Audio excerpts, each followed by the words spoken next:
So the aim of today is when we normally run our very detailed LCA courses, I normally say just before talking about indicators that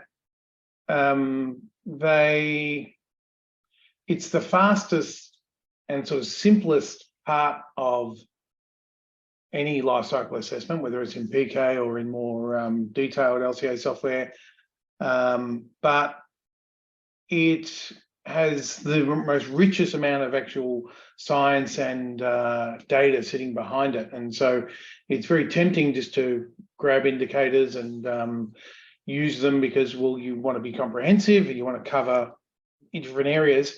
But if you're not really understanding what's going on behind them, it can be tricky to understand why they're giving the answer they're giving, how to talk about them in the context of, whether they become a serious objective for an organization or for a product design. So this seminar and probably the next one, we'll go through a bunch of different indicators and sort of what their dynamics are, what sort of sits behind them. And today, and then we'll probably do a few more next time, and then try and pull it together in the next one about how to actually choose them. I'm not going to tell you which ones are right and wrong today. That's actually partly because it's a really difficult question, and partly because we probably in the hour won't get to that. Please ask any questions, either enter something in the chat or just unmute yourself and talk away over me, because it's nice to hear a voice come back. Okay, so the objectives of the webinar really are to understand the importance of making sure that your PowerPoint does not have automated timings on it. Damn, that happened this morning as well. Okay, I will start again. Okay, so understand the importance of the methodology that sits behind assessing impacts, understand different things around the spatial and temporal timeframes of different indicators, and we'll go through this range of indicators and what sits behind them, which covers most of the main categories that are sitting in the product environmental footprint method, which will be updated on tomorrow evening Australian time in PIQET. Okay, so the impact assessment process really is this process where we take from our inventory. So at the inventory stage in PIQET, really you're entering the weight of materials, the type of material, the type of manufacturing process. Those processes and materials, each one of them have a long list of maybe around 1,000 different life cycle inventory results. And there'll be like a bunch of crude oil types and natural gas and coal and ores and minerals and limestone and all the things that get extracted from the earth, and then a whole lot of emissions of metals, arsenic and phosphorus and cadmium and things like that, as well as emissions of CO2 and nitrous oxide and organic chemicals and the like. We group those into these midpoint categories, and we have an ever-changing number of midpoint categories that are available for us to look at.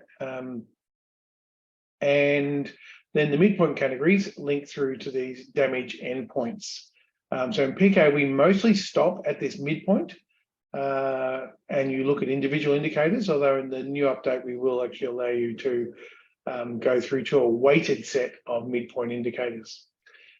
We haven't, to date, we haven't actually modeled through to endpoints in the software. And partly that is, as an eco design tool, it's important to understand which impact categories are having an effect, and maybe often suggest using fewer impact categories rather than just every impact category. So let's start with climate change. Now, obviously, everyone knows climate change is a phenomenon about global temperature increase.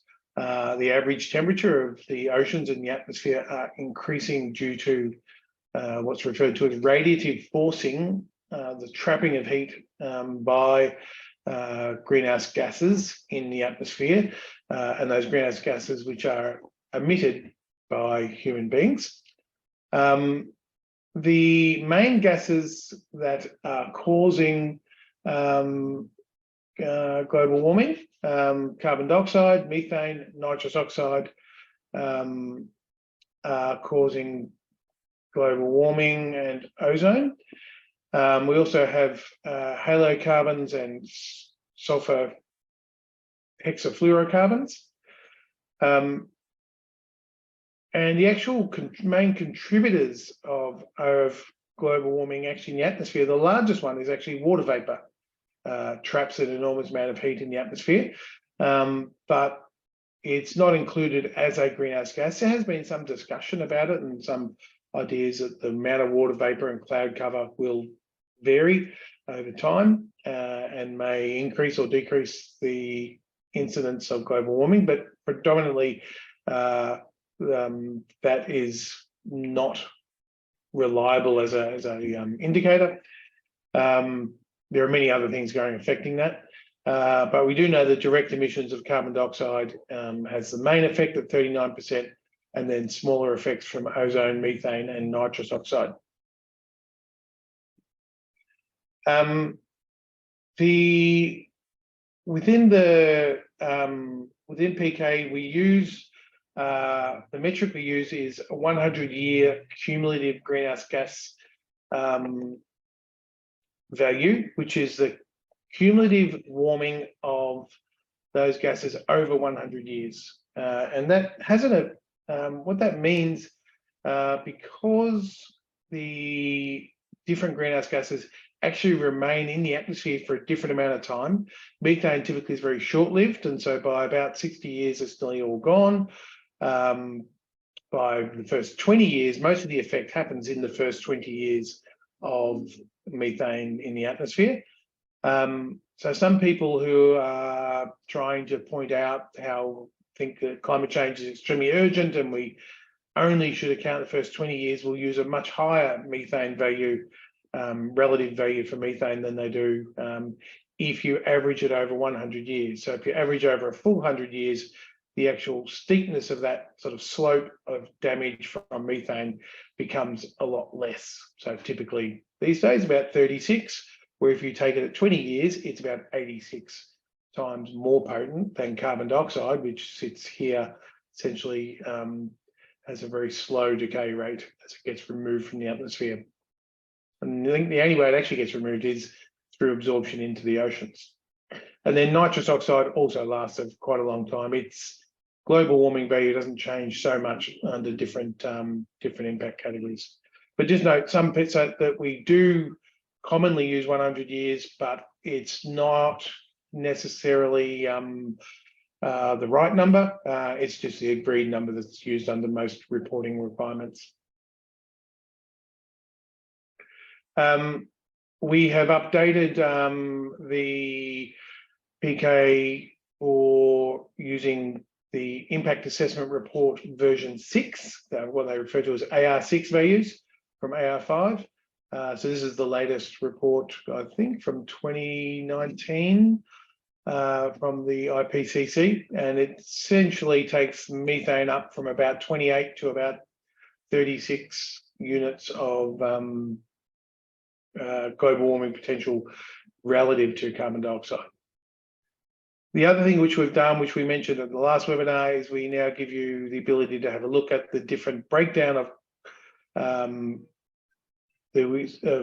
climate impacts. So we have what is the traditional number that we use, climate change based on the carbon neutrality assumption.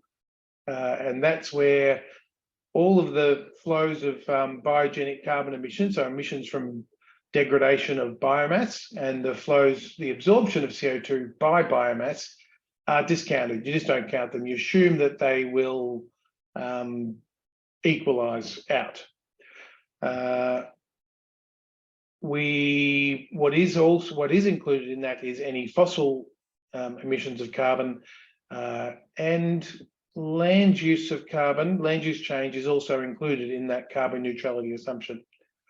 We then break it up into fossil-based emissions, biogenic emissions, and CO2 uptake, which you might use to look and see whether you have landfill impacts from landfill storage of carbon. So typically we haven't counted the storage of carbon in landfill in PK under this carbon neutrality assumption. There are some arguments that maybe you should, if you've got wood or paper or other carbon-based material going into landfill, then that it should be counted. So that indicator there would tell you that. And we also have separated the land use and land use change impacts, which is sort of to be compliant with the new reporting standards. Okay. The second indicator, if there's no questions around climate change, ozone depletion. This is an indicator which I've sort of over time often said, oh, I think we should remove this from LCA. It's very difficult to remove something because there's always a but if, what about? So there are a couple of but ifs with ozone depletion. So this is caused by the presence, the depletion of ozone, O3, in the stratosphere. And O3 is very unstable and very reactive. And so the emission of chlorofluorocarbons, which are extremely stable but act as a catalyst, so stable that they basically are able to rise up into the stratosphere. We never put them in the stratosphere, they just sort of float up there because they're extremely stable. And they sort of catalyze the degradation of ozone from O3 back to O2. And that, of course, caused enormous problems in the 1970s, 1980s. And the gases that did this, methane, nitrous oxide, chlorinated and brominated substances. So they're natural ODSs. The anthropogenic ones are chlorofluorocarbons and HFCs. Now I see. Okay. Nitrous oxide is considered a natural ozone depleting substance, so it's not included in our models, even though it does have an effect on ozone depletion. So the sort of good news is that we are slowly reducing the amounts and concentrations of these substances in the atmosphere, and that is slowly leading to a repair of the hole in the ozone layer over Antarctica. In our inventories, any values that we get for these things are really, really small. So it's very hard to interpret the numbers when you've got two very small numbers. One might appear to have 10 times more substance than the other, but if they're both really small, then it generally doesn't have such a big effect. There is some trade and emissions, illegal emissions of ozone depleting substances as well, which mean that maybe in the future we might need to just keep an eye on it. The next one is photochemical smog formation, also called summer smog, or photochemical ozone creation potential. So now we're creating ozone in the troposphere.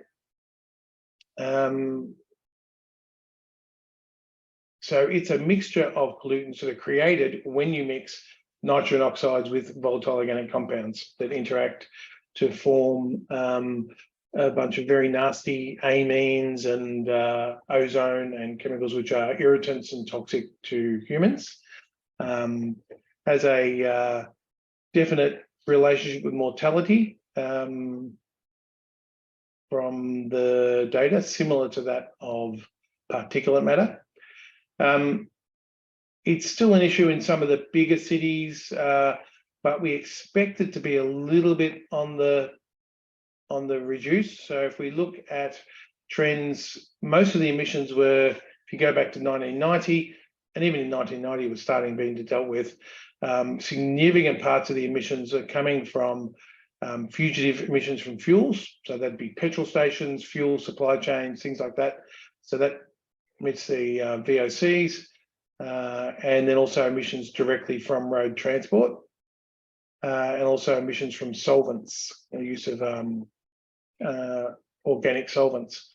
And so you can see that the reductions, particularly in the fugitive emissions of fuels and from cars, has led to a major sort of threefold, fourfold reduction in total VOCs, and that's really led to this being much less of an issue than it has been in the past.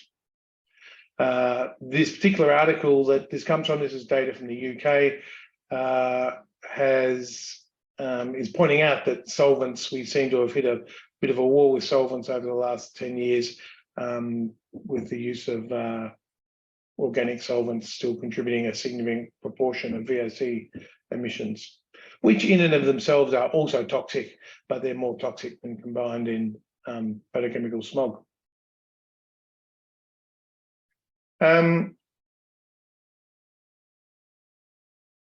So that's photochemical smog, and look, those two, photochemical smog and ozone depletion, are typically ones I'd say which are, have been starting to be dealt with and maybe less relevant. The next one is highly relevant, which is particulate formation, particulate matter, and so particulate matter arises from industrial, what was referred to when I went to university as products of incomplete combustion. So particulate matter is largely sourced from there, and it's severe problems within Beijing. It creates problems in combustion processes, in internal cooking, transport, and the like. Now, the major cause problems, we look at the total global burden of disease, this is all causes of mortality in the world, and you see the top three are dietary related, behavior related impacts: diet, blood pressure, and smoking. So they're all sort of related to people's lifestyle. And then we hit household air pollution as the highest non-lifestyle impact. And then a few more down, we've got more lifestyle: alcohol, being overweight, diabetes, being underweight, and then we hit ambient air pollution as the sort of major sort of external pollutant problem, causing roughly 5 million deaths per year, premature deaths per year. So really large. It's not from respiratory problems, it's from cardio and circulatory diseases, this main dark blue. And that data is based on epidemiological data of incidences of hospital admissions and deaths when there's high particulate matter loadings. Now, the substances that really matter in this are the PM2.5 is the main substance that has the effect. PM10 we measure, and we'll say PM10 has an effect, mostly because PM10 contains PM2.5.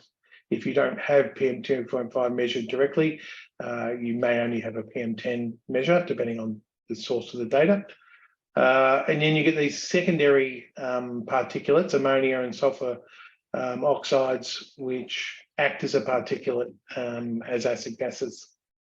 And they're so small, they're able to operate at the nano level and really get inside inside your cells and cause those problems. We differentiate now, in this latest data, we actually differentiate particulate matter by country. So we have a different emission factor per country right across the globe. They basically have studied the background concentrations in different cities, and if the background concentration is very low, then a small amount of particulate matter won't have a significant effect. If you've already got a high background concentration, then there's a greater effect from additional emissions. And then we also look at what compartment that the emission is occurring in. Is it is also have high stacks, low population areas, high population areas, and indoor, as well as unspecified. So that the factors will be highly nuanced depending on whereabouts in the supply chain they are. For most processes that we operate in PK, we would either have them as unspecified, or if we know it's something, typically for shipping, you will say a significant amount of shipping happens in a low population area because it's at sea, and maybe a small amount happens in cities as it comes in, goes into port and out of port. If there are other processes which we know happen in high population area, then they would be noted. So that's particulate matter. The next one is human and ecotoxicity, and this is a huge area of activity and covers a broad range of indicators. I sort of like, when I'm thinking about these impact categories, is to say, are they actually real? Like, do these, how does these indicators express themselves in the newspaper? Where do you see them sort of talked about? And thankfully, these days we see less and less media and stories about human toxicity and cancer clusters in different areas, but they certainly, there is a background level of toxicity. And so this is a map of chromium in drinking water across the US, and the effects of chromium when it's in drinking water have a direct exposure. As the concentration goes up, you do get a definite effect on increased relative risk of human health damage. So we have these sorts of curves for 8,000 chemicals now included in the human and ecotox models, which are sort of modeled together. It is been done that, like many of the areas in LCA, they borrow from the other human health and ecosystem sciences, where models are used for things like risk assessment and occupational health studies, and they take that data and make it generalizable for LCA. So all of this human toxicity data is generally used for workplace exposure studies and safe levels of emissions, safe levels of contaminants in products and soils and things like that, but we generalize it for life cycle assessment. All that work is done under the banner of a project or an ongoing activity called UseTox. UseTox operates under the auspices of the United Nations Environment Programme and the Society for Environmental Toxicology and Chemistry. So it is a sort of clearinghouse where all the people modelling toxicity come together and agree what is the best, most mature and comprehensive science to be put into toxicity models in life cycle assessment. And everything in there is open access. You can download all of the data models, how every characterization factor is calculated. You can even go in and there's guidance on how to add a new chemical that isn't covered by your database. If you know its partitioning coefficient and a few other bits of data, you can literally go and model your own toxicity information, which is way too deep for most of us, but it's good to know that it's there. So the upside of that is a whole lot of work done on it. The downside is that the modelling people in that area tell us that you need a difference of between 10, 100, maybe they say 2 to 3 orders of magnitude difference before you can say one thing is better than something else. So That's like 100 times better to 1,000 times better before you can say, yep, my product is definitely better on human toxicity or ecotoxicity. So it is a little bit more, maybe more useful as a hotspot to sort of say, okay, have I got, which parts of my supply chain have potential impacts in toxicity, and how might I actually deal with that, rather than going and saying I've got a product which has 20% less human toxicity impacts. Not going to take that to public statements because it's not significant enough a result. We have 3 toxicity indicators included in LCA generally and in PIQET. So human toxicity, cancer impacts, human toxicity, non-cancer impacts, and ecotoxicity.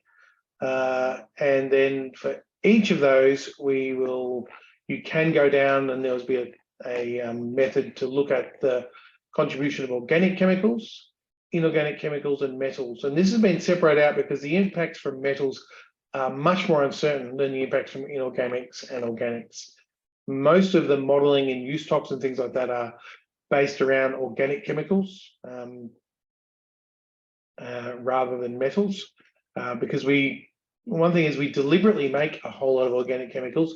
Most of the metal emissions are not necessarily deliberately produced as substances. They're more emissions from the combustion of fuels that contain trace metals that then get emitted to the environment. The next one is acidification. So this is previously referred to as acid rain. And so acidification of soils, which has effects on the viability of species to survive. Also can dissolve buildings. It had significant, when it was at its peak in the 1970s, it was literally dissolving historic buildings and monuments, but also leading to the death of forests through acidification. It's caused by acid gases, so sulfur oxides, nitrogen oxides, and ammonia, which are largely caused by the emissions from combustion processes and sulfur containing fuels. It has been differentiated by country for Europe, but not for other countries. So we haven't implemented regionalisation for this data as yet, because we don't have comparable values for other countries in the world. So it would actually make Europe look much less important for acidification at the moment, because they've calculated more refined numbers and they leave the rest of the world with a default very conservative number. So we'll have to run just with global data values for those for the time being. It's differentiated by acid gas, so sulfur oxides, ammonia, and nitrogen oxides. And while it's not totally solved, and there's still some instances around the world, it has been reduced through the management of low sulfur fuels, or sourcing lower sulfur fuels, and removal of sulfur from fuels, as well as the overall shift to renewable energy. So we will probably see that get less and less.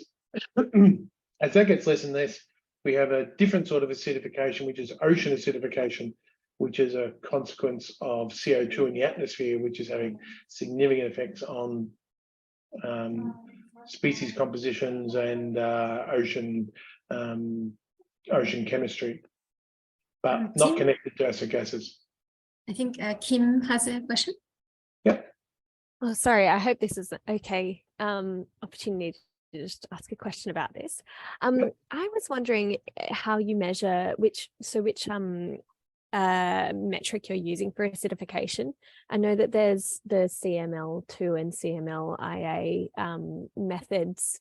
I'm not sure if those what's in the PK data set. In the new, previously it would have been a pretty simple model based off of CML, but for the next update will be using what's in the environmental footprint version 3. Now, I'm not sure if they change in that method. They are, as I say, they are differentiated by European country. I'm not sure if there are many other updates to the relative characterization values. Do you know which version of CML is what's in there at the moment? It would be, we would have done it the last time we updated that, probably 3.4 or something like that. I'd have to chase that up exactly which one it is. Is that available online somewhere? Yes, you can download. All the CML models are available online, and I can tell you which version was actually in there. Yeah, that would be really useful. I'd love to also know that for the eutrophication potential. Yep. And just wondering as well, just I guess another question about PK related to this. Can you see, it doesn't differentiate impacts according to the gases, does it? Or I guess you've got some listed there, but would it differentiate at the level of like sulfuric acid versus sulfur trioxide and things like that? Or will it just have like a generic sulfur related gases kind of differentiation? Yep. What stage is that at? It does differentiate between SO2, SO3, if that data is in the inventory. So yes, if that data is available in the inventory, we don't pass that information on to the PK user because it's too much information. But yes, it does have, I'm almost certain it has different values for different sulfur oxides. Sure, but I won't be able to see as a user what those You won't be are. able, no, we don't differentiate. We don't pass. Basically what happens, we have in our LCA software, SEMAPro, we calculate up the indicator results, and they're what go up into SEMAPro and what you add. And sure, we don't put raw inventory up into PK. Okay, thanks. But if you ever, for a particular process, want to know what the breakdown is, we could easily extract it from SEMAPro, but probably not for like everything, because we'd have to run it for everything, everywhere, all at once. Thanks. Thank you. Okay, so that's acidification. Eutrophication, as you're mentioning, is connected to acidification. There's a similar group of gases, nitrous oxides, but also phosphorus.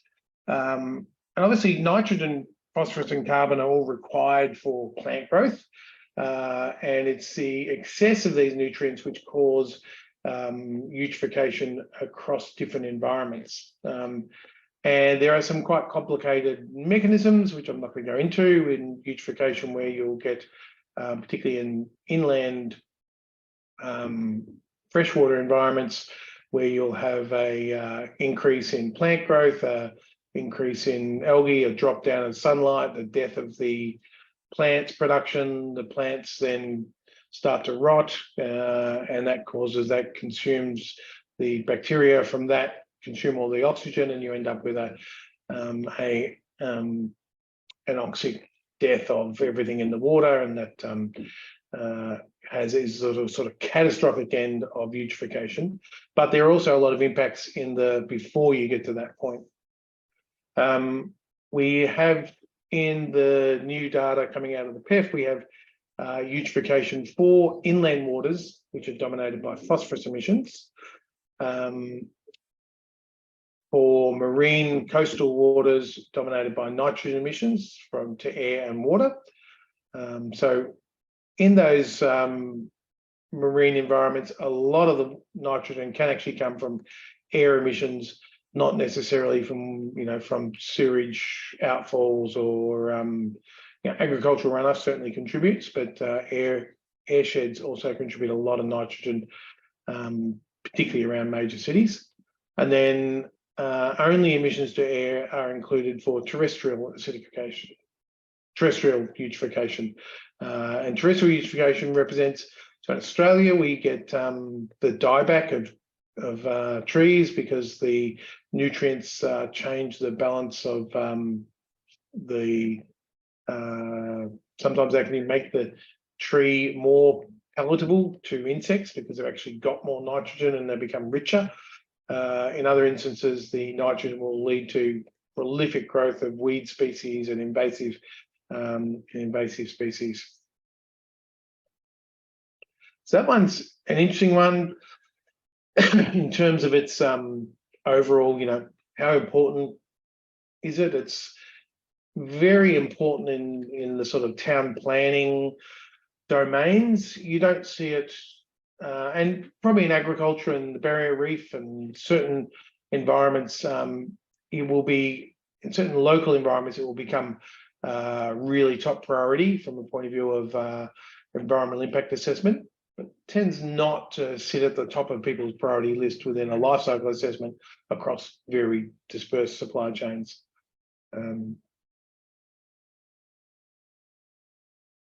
The last two really are the most important impact areas, I think, outside climate change coming up, and they are land use.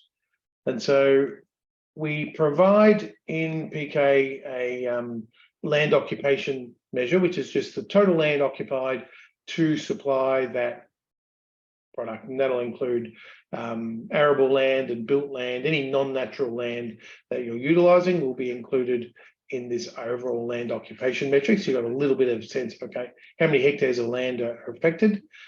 And then we have two land use impact calculations, sort of the old version, which is the impact on soil, called the soil carbon deficit.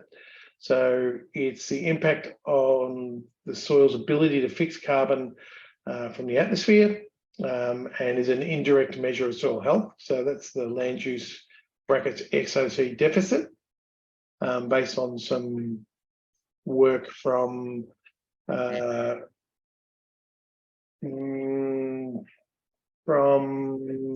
Brandau and Miller Canals in 2013. And we're using that indicator, in fact, in a new method that's not released yet, but being developed by the United Nations Environment Programme's Life Cycle Initiative.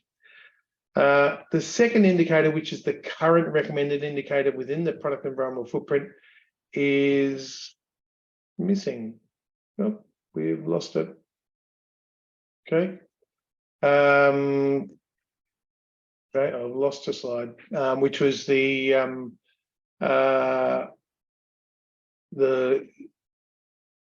Lanka Soil Quality Index. So it's an index of 4 measures: biotic production, groundwater regeneration, mechanical filtration of groundwater, of water entering groundwater, and erosion. So essentially it combines those into an overall index of land use, soil quality / ecosystem service. So it's called the Soil Quality Index, and it's the attempt by the PEF to include some impacts from land use on ecosystem services. What we don't have in yet is a really comprehensive metric for biodiversity. Again, the UNEP process currently has one recommended, very detailed one that will go down to regional levels, but it's not yet mainstreamed and implemented in the software. But probably within 12 months, we may be able to make that available. And then the last one, which is of interest, is, I think, water use, which has a strong interaction with land use. If you've got water, you can essentially make land. If you've got land, generally it rains on land and you can use the water in that land. So we provide a total water use value used across different processes. So that's just cubic meters of water utilised. The water use data for processes typically is not great. It's not something people necessarily record that well over time, so it can jump around a little bit. depending on where you are. And it can be very sort of regionally specific as to whether you need a whole lot of cooling water or whether you have a lot of pulp mills will be zero water use, 100%, no water leaves the site, while in other areas it can be a lot less, a lot more water. But under the ISO water footprint standards, they're like, well, no, you can't just report water use as an impact category without taking account of the damage that water use has in the area where it's utilised. So this is the effect on water scarcity. And the water scarcity model is based on this process called AWARE. And AWARE stands for the available water remaining. It's a consensus method, again, international consensus method, managed under United Nations Environment Programme, essentially managed by all the sort of boffins who are interested in this area, but auspiced under UNEP.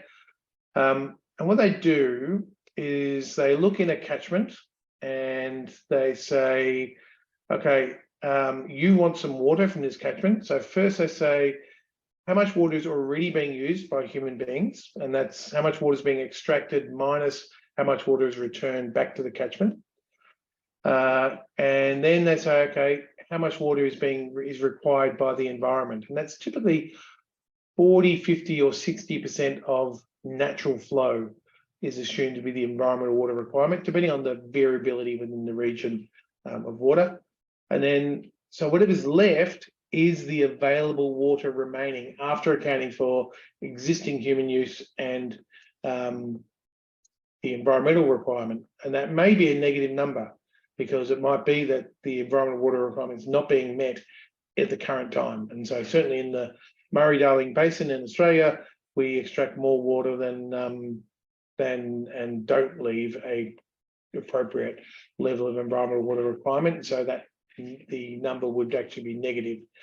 They then sort of invert that and say, the water you want, how much area do you need to find that much water? So if you want 10 megalitres of water, for example, and in the catchment at the moment, there is maybe 100 units of water and the human use is 50 units and the environmental water requirement is 20 units, then there are 30 units of water available and you want 20.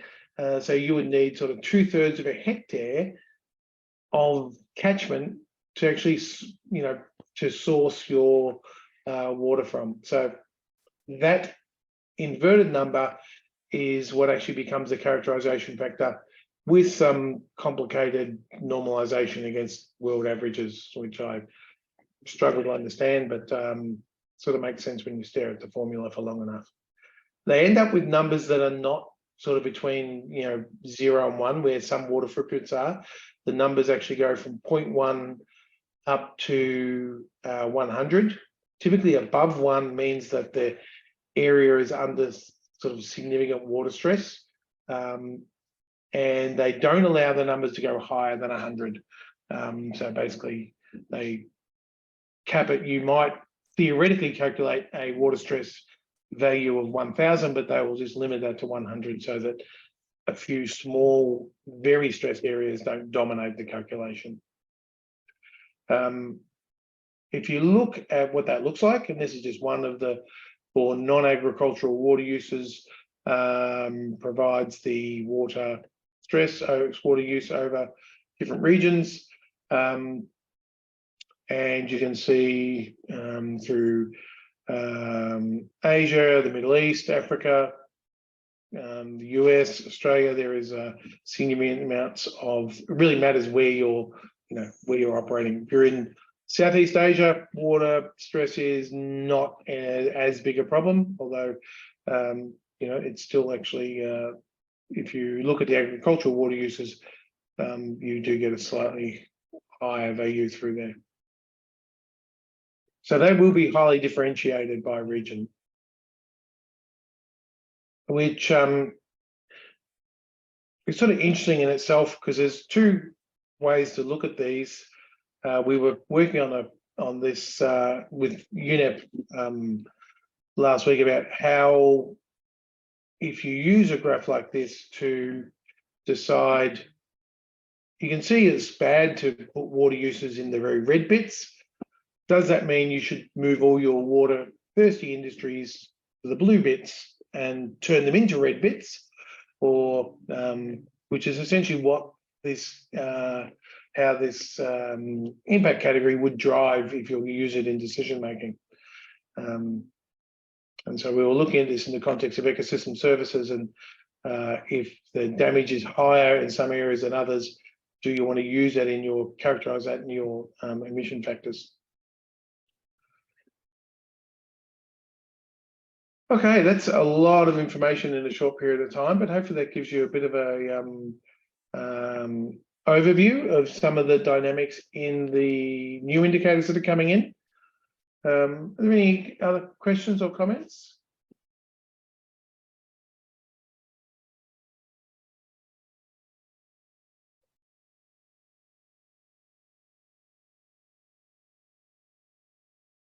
I have a question that's just related to PK generally rather than the indicators. Yeah, any questions on anything is good. Yep. I'm just wondering, at the very start, you have a section where you kind of add the new project, and it's got this little tick box for turn off cost.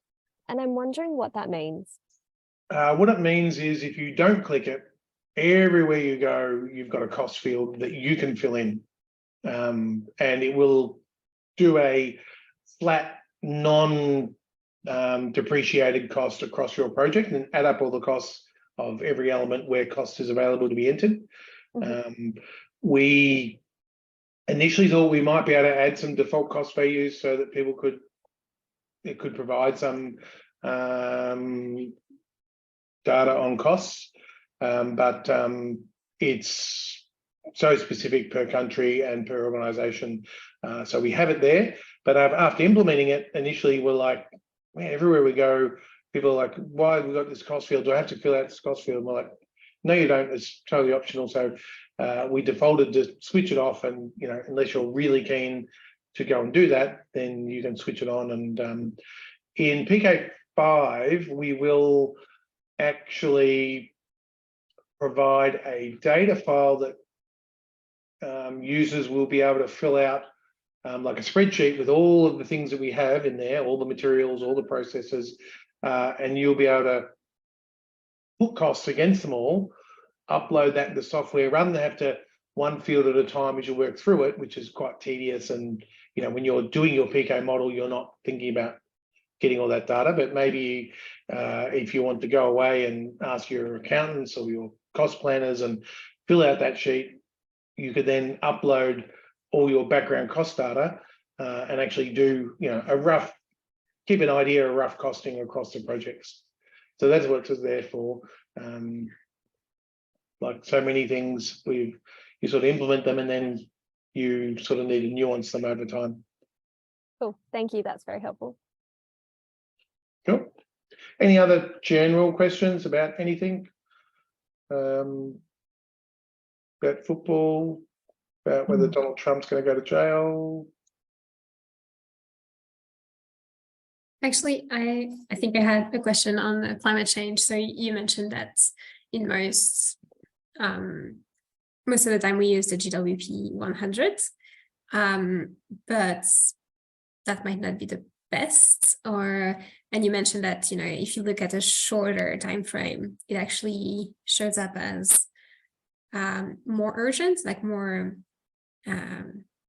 like, for example, methane is like way more impactful. So is there a strong argument to like shift from a 100-year perspective to a shorter term perspective to really stress out like the urgency of acting? Probably the opposite. It depends who you are. Most of the people going for GWP 20 are just trying to bash up the natural gas industry or the beef industry, which is fair enough. They're high emitting industries and the metric sort of favors them in a little way. And there's another metric which suddenly has them 3-4 times higher. I understand that. I also understand the sense that we need urgency for action, but by using the 20-year metric, you're essentially throwing, your children and your children's children under the bus, because you're discounting what's happening after that 20 years. And so by moving methane up, you're moving CO2 down. So it's not a zero-sum game. One thing comes up, something else goes down. So you start to preference things that have those short-term benefits, but actually have much longer-term costs. So in the LCA arena, and in generally from the IPCC, their suggestion is to maybe use the GWP 100, but also use a GWP 500 or GTP 100, which is essentially very similar global temperature potential, which is the point value in future temperature. There is strong arguments to go longer than 100 years. Most of the toxicity indicators, most of our LCAs of a building, will potentially be a building that's going to be built now, take 20 years to 10 years to get fully constructed and filled in, and then it's going to last for 60 years. So we're already 100 years is not very long from an overall system modeling perspective. Yeah, but there are some other arguments about whether we should use discount rates on those future impacts, or whether we should use negative discount rates on those future impacts. And that gets down to a bit of a philosophical argument about whether we think future generations will be in a better position to deal with some of these issues because they'll have better technology, maybe they'll be richer, maybe they'll have sorted some things out, or whether they'll be worse off because they will be living in a significantly degraded environment. So in the end, mostly we don't discount, and people like the 100 years because it sounds sort of fair and it's a very round number. Thanks.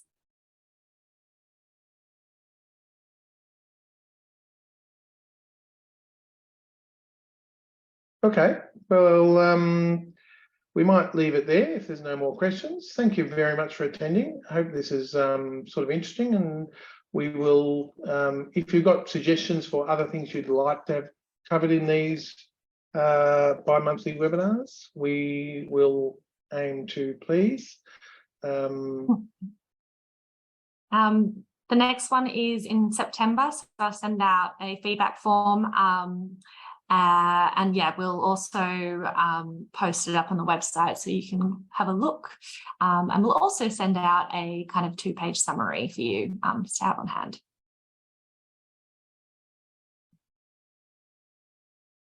Thanks, everyone.